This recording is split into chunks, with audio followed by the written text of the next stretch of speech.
18 নয়, শুধুমাত্র 15,000 টাকায় পাওয়া যাচ্ছে Redmi 13 এর মতো স্মার্টফোন, যেখানে কিনা Helio G91 Ultraর মতো প্রসেসর, 108 মেগাপিক্সেলের হিউজ ক্যামেরা আর বিশাল আকৃতির পাঁচল কাটআউটের ডিসপ্লে থাকছে। আর ফোনটার পেছনের ডিজাইনও কিন্তু নজর কাড়ার মতো। তবে হ্যাঁ, বাইরে দিয়ে ফিটফাট দেখতে এই স্মার্টফোনটা আদৌ কি আপনার জন্য ভালো হবে কিনা সেটাই জানাচ্ছি সম্পূর্ণ ভিডিওতে, তাই লাইক এবং সাবস্ক্রাইব করে দেখতেই থাকুন।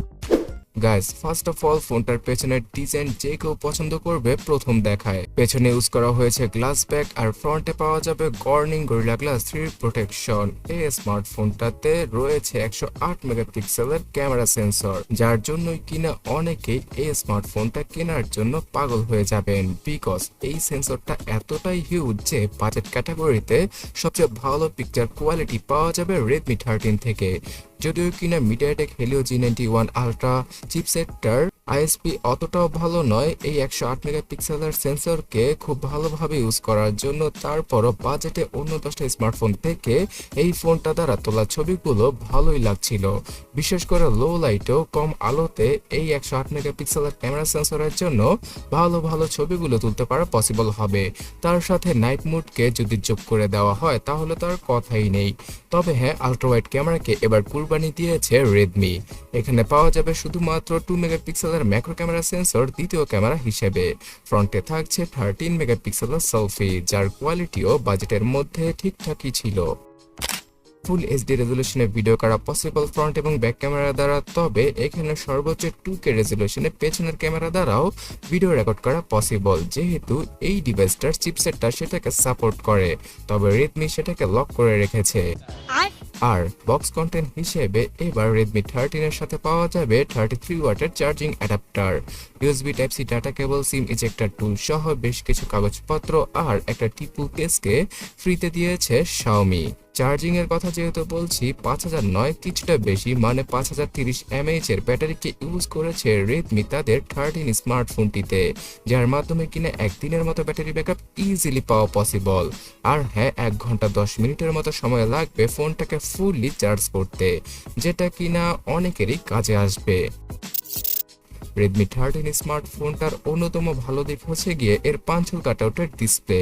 6.79 ইঞ্চি সাইজের হিউজ আকৃতির ডিসপ্লেকে ইউজ করেছে Xiaomi, যার রেজলিউশন ফুল এইচডি প্লাস, তাই ডিসপ্লেতে অতটাও শার্পনেসের ঘাটতি চোখে পড়বে না। 90 হার্জের রিফ্রেশ রেট থাকায় খুব স্মুথ লাগবে ফোনটাকে ইউজ করে। আর এখানে অটোমেটিক রিফ্রেশ রেটের সাপোর্টও রয়েছে, তাই 30 হার্জ, 45 হার্জ অথবা 60 থেকে 90 হার্জে ওঠানামা করবে কন্টেন্ট অনুযায়ী এই ফোনটার ডিসপ্লে রিফ্রেশ রেট। তবে হ্যাঁ, বিরিয়ানিতে যেমন এলাচ পাওয়া যায় ঠিক সেইভাবেই এই ডিসপ্লের চারপাশের বেজেল দেখলে আপনাদেরও খুব খারাপ লাগবে।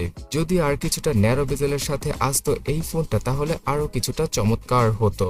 তো এই বেজেলেই আমাদেরকে মনে করিয়ে দেবে যে এটা একটা বাজেট ক্যাটাগরির স্মার্টফোন। পাঁচল কাটআউটের ডায়ামিটারটাও কিছুটা বড় আকৃতির ছিল।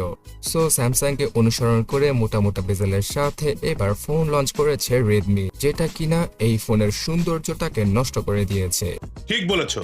অ্যান্ড্রয়েড 14 আর HyperOS লাইট ভার্সনের সাথে আসা এই ডিভাইসটা আগামীতে অ্যান্ড্রয়েড 15 আর 16 এর আপডেট পেয়ে যাবে। থাকছে 3 বছরের সিকিউরিটি প্যাচের আপডেট। বেশ কিছু ব্লোটার রয়েছে, মানে ফালতু অ্যাপস রয়েছে এর মধ্যে, যেখান থেকে ভালগার নোটিফিকেশনও পাওয়া যায়। তাই ফোন কেনার সাথে সাথেই সেগুলো আনইনস্টল করে ফেলুন আর অ্যাডসগুলোকে বন্ধ করে ফেলুন। কিভাবে বন্ধ করবেন তার জন্য টিউটোরিয়াল ইউটিউবে পেয়ে যাবেন। অলরাইট, সর্বশেষে জানাচ্ছি স্টোরেজ ভেরিয়েন্ট আর চিপসেট সম্পর্কে। 6128 আর 8256 জিবি অথবা 128 জিবির সাথেই মার্কেটে অ্যাভেলেবল Redmi 13 4G স্মার্টফোনটা। এখানে eMMC 5.1 ক্যাটাগরির ইন্টারনাল মেমোরি রয়েছে, যেটা কিনা বাজেটের মধ্যে কিছুটা স্লোই কাজ করবে। তবে হ্যাঁ, হাইব্রিড সিম স্লটের মাধ্যমে 2টা 4G সিম অথবা একটা 4G সিম আর এসডি কার্ডকে 1000 জিবি পর্যন্ত ইজিলি ইউজ করা possible. MediaTek Helio G91 Ultra ক্যাটাগরির চিপসেটকে দিয়েছে Xiaomi এবার, যার নামটা শুনলে মনে হয় হেভি একটা গেমিং চিপসেট আর G90 সিরিজের একটা খালাতো ভাই। আসলে না ভাই, এটা গত বছর কি তার আগের বছরের মিডিয়াটেক Helio G88 এর কিছুটা মডিফাইড অথবা সামান্য কিছুটা আপগ্রেড ভার্সন। নামটা তো রেখেছে আলট্রা, কিন্তু কাজের বেলা সেটা মিডিয়াটেক Helio G88 সিরিজের চিপসেটগুলোর মতোই কাজ করবে। তাছাড়াও যদি পারফরমেন্সটাকে সাইডে ফেলে তারা এর আর্কিটেকচারকে 6 nm মিটারে নিয়ে আসতে পারতো তাহলে আরো কিছুটা বেটার হতো। আর গেমিং এর ক্ষেত্রে পাবজির মতো গেম 40 FPS এ খেলা যাবে, তবে সেখানে কিছুটা ল্যাগ এবং ফ্রেম ড্রপের দেখা আধা ঘন্টা পরেই আপনারা পেতে থাকবেন।